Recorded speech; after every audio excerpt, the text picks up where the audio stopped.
Hey, I'm Sam. I work for Coinjar. We've just finished running the Bitcoin Address 2014 with Andreas Antonopoulos and Tatiana Moroz and Pamela Morgan. It's been really exciting. We've managed to sell out a 200-person room in Melbourne and a 150-person room in Sydney, as well as run a global live stream and do a sort of global question and answer platform. It's been really exciting. A big part of why we do that is what we're doing at Coinjar is trying to make Bitcoin accessible to the masses. We're trying to make it something that my mum can use, my friends can use, and not because they particularly believe in Bitcoin, but because it solves problems for them. So the way that we've done that, the first problem we've solved is making Bitcoin really easy to use. So we've got what's called the Coinjar swipe.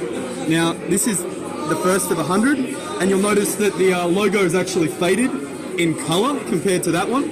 It's because I've used it so much that it's actually swiped off the ink, and that's why we do beta testing, right? Sorry, that's a chip. So this is the actual, just the Coinjar logo. So, but how does the chip card? So this runs through the FPOS network, so still using Swipe. Interestingly, FPOS was more willing to innovate around Bitcoin technology than Visa or MasterCard. So what this card allows me to do is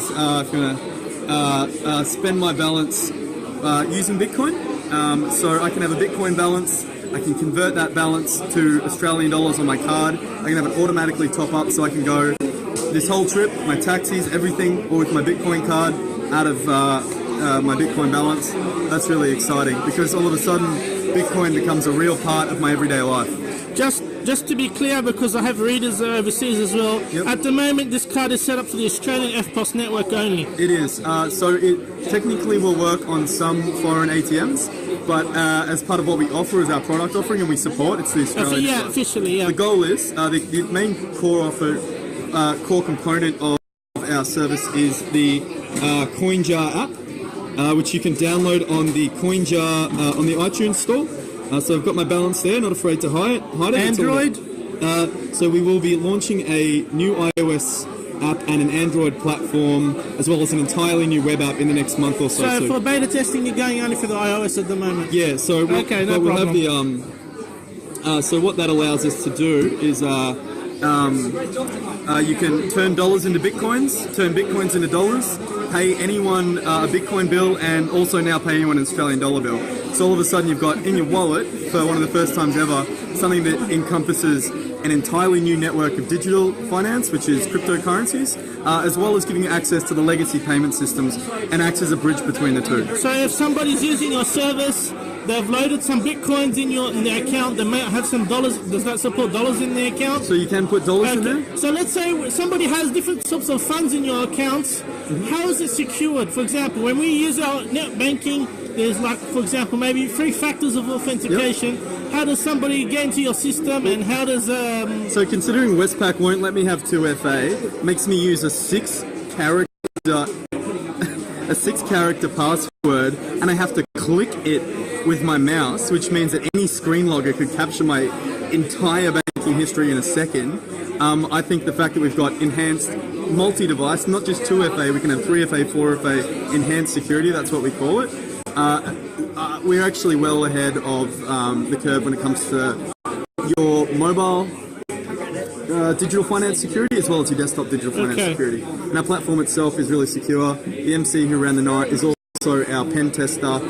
He comes from basically a hacking background. His job is to try and break our website, and that's all he does, is try and engage with people that could break our website and work out how they will and fix it. So we take it pretty seriously. How long do transactions take when somebody's using a system? Instant. It's really cool. Even from the web interface, for example, somebody does a transfer to a bank or does different currency swap overs? Yeah, good call. So Coinjar to Coinjar, absolutely instant, which is really cool. Coinjar to the blockchain, instant, but obviously it takes about 10 minutes to get your 6 transactions verified. So the length of what you would call a transaction being verified depends on the risk level you're willing to take. So for example, if you're buying a coffee, you can get a 0 confirmation transaction. It's pretty safe, so that's instant. Now, 10 minutes is like me saying, oh wow, 10 minutes, that takes a long time. But then you hit the legacy payment system, and that's when it all slows down.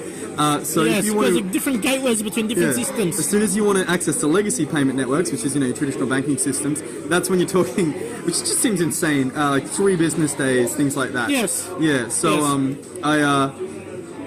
instant when it's Bitcoin to especially Coinjar to Coinjar, more secure than any Visa transaction after 10 minutes if it's Bitcoin to the blockchain, Coinjar to the blockchain, and then absolutely unforgivingly forever if it's hitting a legacy payment network.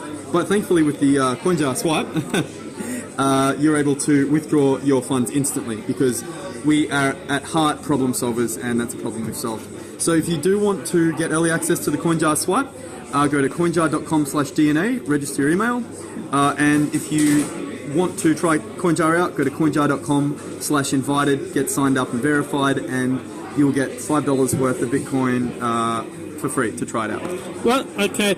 So that's the early access program, limited number. That's for the iOS users. No, that's for anyone that wants access to the card. Right, that's So for the cloud, and if they want, they can go through iOS. Yeah, and we've got our web wallet, and we're about to release a new platform. So our web wallet will be amazing. So that web wallet, that's for the blockchain. So it's all still hosted wallet through Coinjar. So you guys host a wallet, so some people that can use your service that don't want to discontinue their local wallet. No, sorry. We maintain the wallet, so we don't allow you to import your own private keys. The whole point of what we're doing, there's other product offerings that are targeted to more savvy users that want to import the private keys, want to maintain them. What we're trying to do is create a really safe, secure, trusted network that people can use that don't have a lot of understanding and don't really have a huge balance of Bitcoin and just want to be able to access the features without taking on the security risk. So my hope is that those people get the exposure, they understand it, and then they research, they use the learning resources we make available, and they set up their paper wallets, they set up their private keys. But we're a really good first step. Call us a gateway drug to Bitcoin. In addition to those other payment methods you've mentioned earlier, and then where you support in your system, you also support PayPal? Integrated? As of the moment, we do plugins that you can build into your website. So, for example, you're referencing being able to accept payment through your website. We build into a few of the major shopping carts as well. The core goal, the ultimate aim is that you can manage any value type in your Coinjar wallet. It's a long way away, but the idea of there being a difference between yen or GBP or Dogecoin... What if somebody, for example, wants to import from their PayPal funds to import into your wallet? Sadly, because of legacy payment networks, that would be incredibly convoluted because they would have to pass it through to a bank and then to us, but we're trying to fix those problems. Okay, so watch this space. And so what time frame are we looking at, for example, the full rollout when you have the Android stuff working, maybe other platforms working, and you're out of the beta phase and out of this early access program? How long are we looking? Look, we've been working on, the thing is, and exactly the question you asked, how is it safe? The reason it's safe is we've got 10 of some of the smartest engineers I know that have been working for well over the better part of the year building these services. The goal is that by 2015, early in the year, Coinjar is a seamless multi-platform, multi-currency digital finance management solution. The exact date is something that we will get people hyped up for as we go, but we're being careful. We're beta testing really hard. We're pen testing. We're doing funk spec testing. We're doing just everything we need to make sure that it's perfect, basically. Well, we're happy if we end up with a more stable product and a nice product. So thank you very much for talking to nitroweb.net. Thanks.